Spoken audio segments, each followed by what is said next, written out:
ये है guys main entrance. अच्छा ठीक है, अभी खा के आए थे ना। ये देखिए दोस्तों मेन एंट्रेंस है और इसमें मुगल, यहाँ पे मुगल्स कल्चर्स और Rajputana style of architecture use हुए हैं इस फोर्ट में। और ये 16वीं सेंचुरी का हमारे इंडियन कल्चर का एक बहुत बड़ा अजूबा है और आज भी ये अपने इस 300 फुट ऊंचे होने और 400 फुट लंबाई की वजह से काफ़ी फेमस है। देखिए और यहाँ से पूरे शहर का व्यू मिल जाता है। ब्लू सिटी जोधपुर, जिसको हम लोग ब्लू सिटी भी बोलते हैं, और वहाँ की ओर है ब्लू स्ट्रीट्स, वो भी काफ़ी फेमस है जोधपुर में। और आप लोग चाहे तो यहाँ पे जिप लाइनिंग करने भी आ सकते हैं, पर आदमी का 2000 रुपये लगेगा। अभी हम लोग और ऊपर चढ़ते जा रहे हैं और अभी मैं आपको ऊपर का नज़ारा दिखाऊंगा।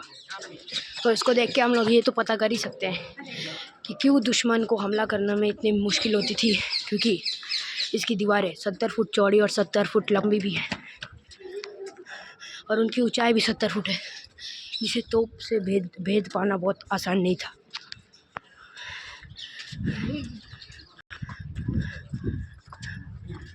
AD 1459। और यहाँ की स्पेशलिटी ये है कि यहाँ पे आपकी आवाज़ भी गूंजेगी, इतना बड़ा है। तो इससे हमें ये भी पता चलता है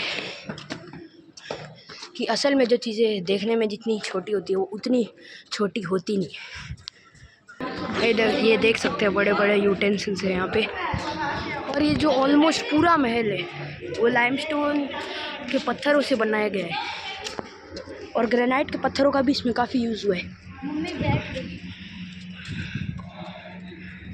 देख सकते हैं। और हम लोग की डेस्टिनेशन है वहाँ टॉप पे जाना है हमको, और हम आपको वहाँ से ऊपर का पूरा नज़ारा दिखाएंगे और आपको इस फोर्ट के बारे में और भी काफ़ी जानकारी देंगे। तो अभी हम लोग यहाँ पे म्यूज़ियम के गेट में एंटर कर चुके हैं, जो मेहरानगढ़ के अंदर ही सिचुएटेड है। आपको वहाँ भी काफ़ी जानने को मिलेगा मेरे द्वारा, तब तक जुड़े रहिए।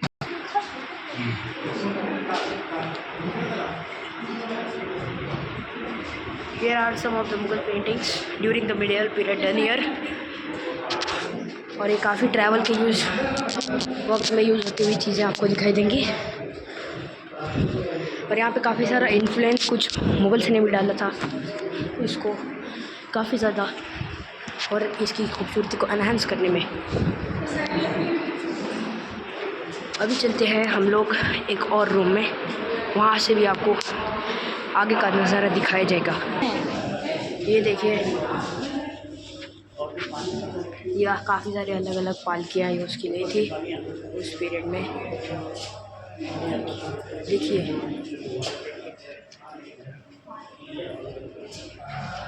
और यहाँ पे आपको काफ़ी सारे इनके बारे में आपको मैन्युस्क्रिप्ट्स भी मिल जाएंगी ऐसी दीवारों पर लगी हुई। तो अभी हम लोग आगे बढ़ते हैं और यहाँ पे और पेंटिंग्स मिलेंगी। और ये देखिए काफ़ी पुरानी फ़ोटोज़ भी है और जो इस महल की हिस्ट्री बताते हैं। दिन ब दिन मेहरानगढ़ डेवलप होते जा रहे हैं और यहाँ पे काफ़ी सारी न्यू चीज़ें भी मिल रही हैं। और हम लोग ऊपर के हिस्से में आ चुके हैं, यहाँ पे और भी काफ़ी सारी चीज़ें हैं।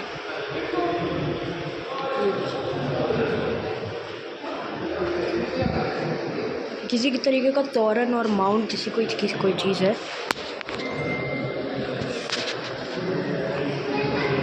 तो अभी आगे बढ़ते हुए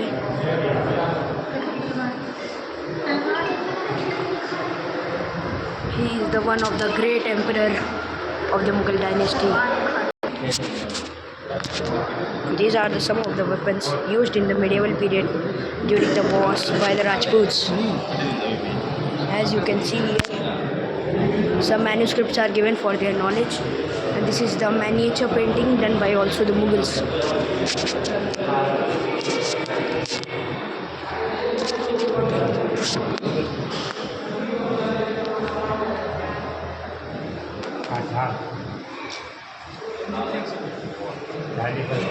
Different type of weapons are there here.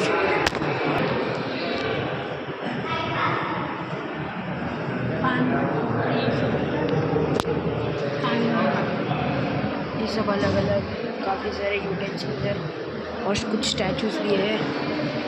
देखिए ये कॉस्मेटिक बॉक्स है, सिंगार पेटी, जो पहले के ज़माने में यूज़ करती थी हमारी राजपूत रानियाँ। देखिए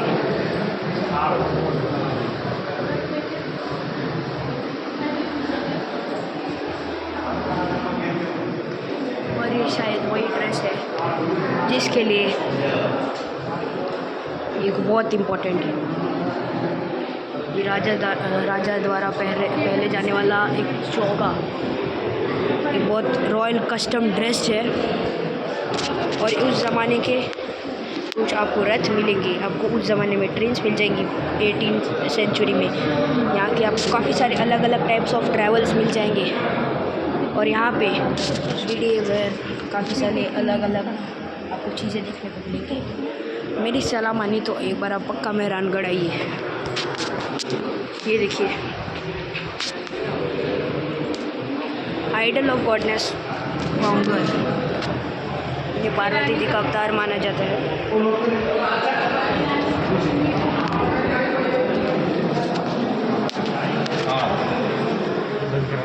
और ये पुराने ज़माने के लॉक्स एंड कीज़ भी हैं यहाँ पे। और एज यू कैन सी बहुत सारी गन्स भी आपको मिलेंगी इधर। और भी आपको एक चीज़ दिखाता हूँ। These are the different coins of during the different kings in the Mehrangarh fort. As you can see the name of the kings here shown below. तो अब हम लोग यहाँ से बाहर निकलते हैं और आपको एक और रूम का टूर देंगे। तब हम लोग इस रूम से बाहर आ चुके हैं, अब हम एक और जगह जा रहे हैं।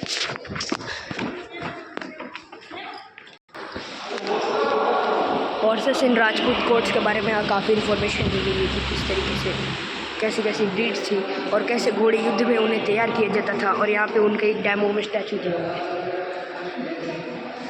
और बहुत सारी मिनिएचर पेंटिंग्स हैं जो राजपूत और मुगल्स के टाइम का रोल पीरियड आपको दिखा देगी। और आपको यहाँ इनके बारे में लिखा हुआ भी मिल जाएगा। ये पेंटिंग्स का वैल्यू इसलिए बहुत ज़्यादा है क्योंकि ये हमें उनके लाइफस्टाइल के बारे में बताते हैं कि किस तरीके से राजा अपनी ज़िंदगी जिया करते थे। और यहाँ में काफ़ी सारी ऑटोबायोग्राफीज़ और बायोग्राफीज़ में भी मिल जाता है। देखिए स्प्लेंडर ऑफ द सैडल, यहाँ पे राजपूतों के लिए घोड़ों की भी काफ़ी वैल्यू थी, इसलिए उनके लिए एक अलग से म्यूज़ियम बनाया गया है।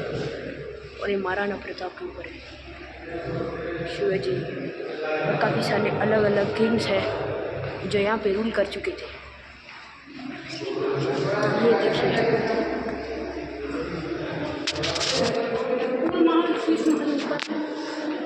और यह पुल महल, आपको यहाँ पे अलग अलग कमरों के नाम भी मिल जाएंगे, फूल महल और शीश महल। अभी हम लोग पता नहीं कहाँ जा रहे हैं।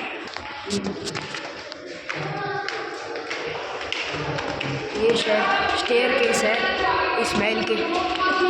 और ये है फेमस रॉयल कॉटन टेक्सटाइल्स जो महल की सजावटों में यूज़ हुआ करते थे। देखिए यहाँ कितने तरीके से कपड़ों के आर्किटेक्चर को और टेक्सटाइल्स को अच्छे से एक्सप्लेन किया गया है। देखिए यही हमने नीचे भी देखा था। और यहाँ पे किस तरीके के क्लोथ्स पहने जाते थे या यूज़ किए जाते थे राजपूत किंग्स एंड मंत्रीज के द्वारा। ये उनका वॉरियर सूट है। और ये यहाँ के फेमस टेक्सटाइल्स के बारे में और जानकारी हमें डीपली देता है कि किस तरीके का मटेरियल भी यूज़ होता था।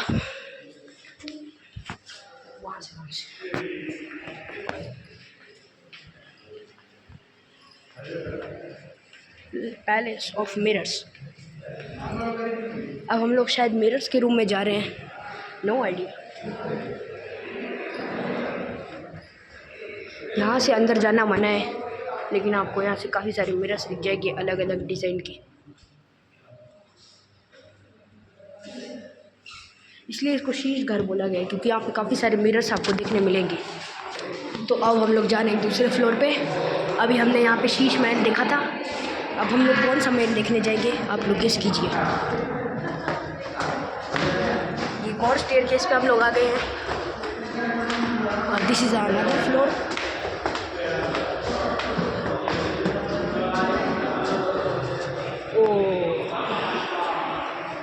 ये शायद शाही दरबार हुआ करता था, जहाँ पे राजा आराम करते थे।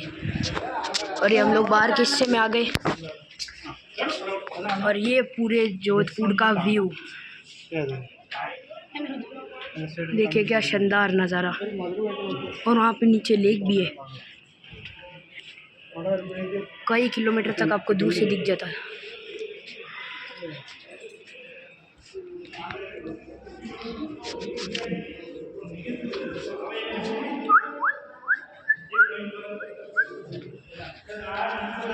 ये देखिए, ऊपर जाना मना कर रखा है, शायद चेन लगी हुई है। मतलब यहाँ तक जहाँ तक आप लोग जा सकते हैं, ये उसका मैक्सिमम फ्लोर है। और देखिए, वहाँ पे आपको तोपें भी दिखाई दे देंगी। और ये फोर्ट इसलिए भी इतना ज़्यादा सुरक्षित था, क्योंकि आपको काफ़ी दूर से दुश्मन के बारे में पता चल जाता था। देख सकते हैं।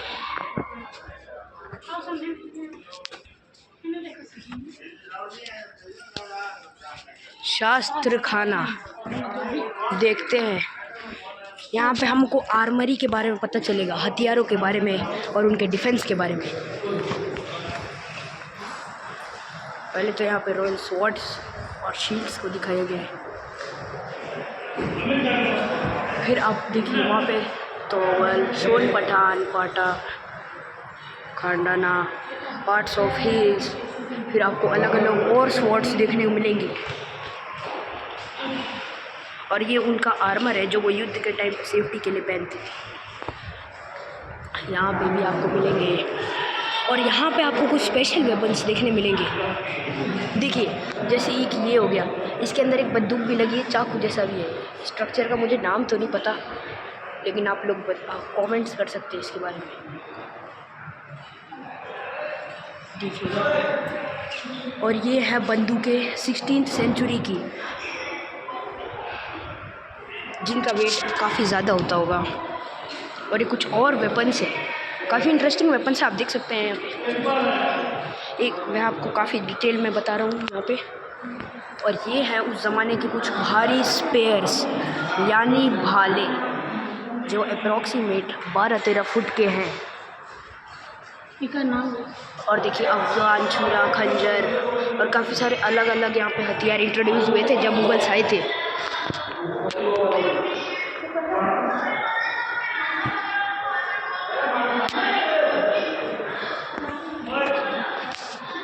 काफ़ी सारे उन्होंने इंट्रोड्यूस किए थे हथियार यहाँ पे। देखिए, यहाँ पे और भी है। और यहाँ पे आपको तलवार बनाने की प्रक्रिया के बारे में भी बताया गया है कि उस ज़माने में कैसे तलवार बनाई जाती थी। और हम लोग एक नए हिस्से में आ गए हैं, और हमको यहाँ पे महाराज तगत सिंह की एक तस्वीर मिल गई है, जो 19th सेंचुरी के एक मशहूर रूलर थे। तगत सिंह का पंखा है, बेड है, लूडो गेम खेलने का है। मतलब एक तरह से रेस्ट रूम होता था यहाँ पे। तभी हम लोग तखत रूम के अंदर जा रहे हैं। नहीं, यहाँ पे क्लोज है। हम लोग शायद अभी नीचे जा रहे हैं कहीं।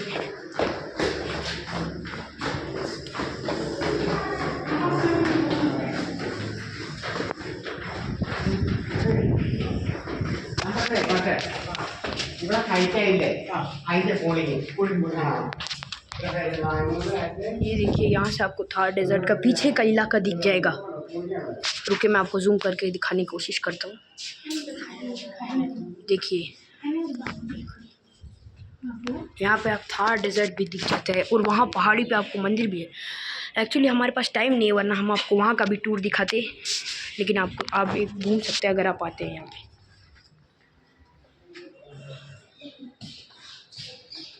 अब आ गए हैं हम लोग एक और कमरे में।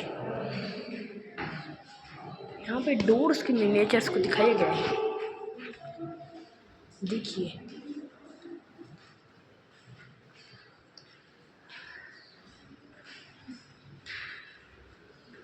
आ रहे हैं हम लोग अब शायद नीचे नीचे जा रहे हैं, बहुत ऊपर आ गए थे।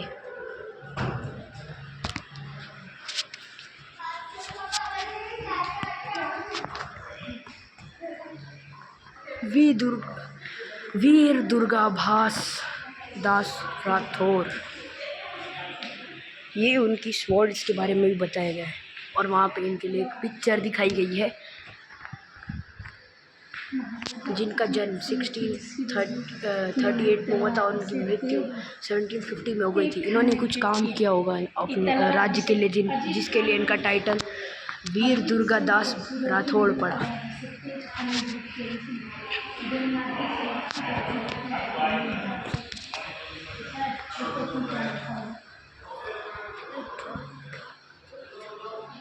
चलिए अब हम लोग कंटिन्यू करते हैं।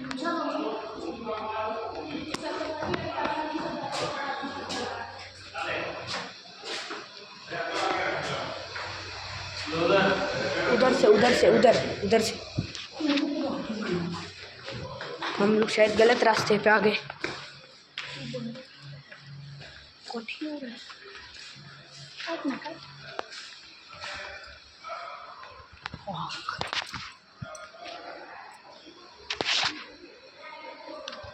दो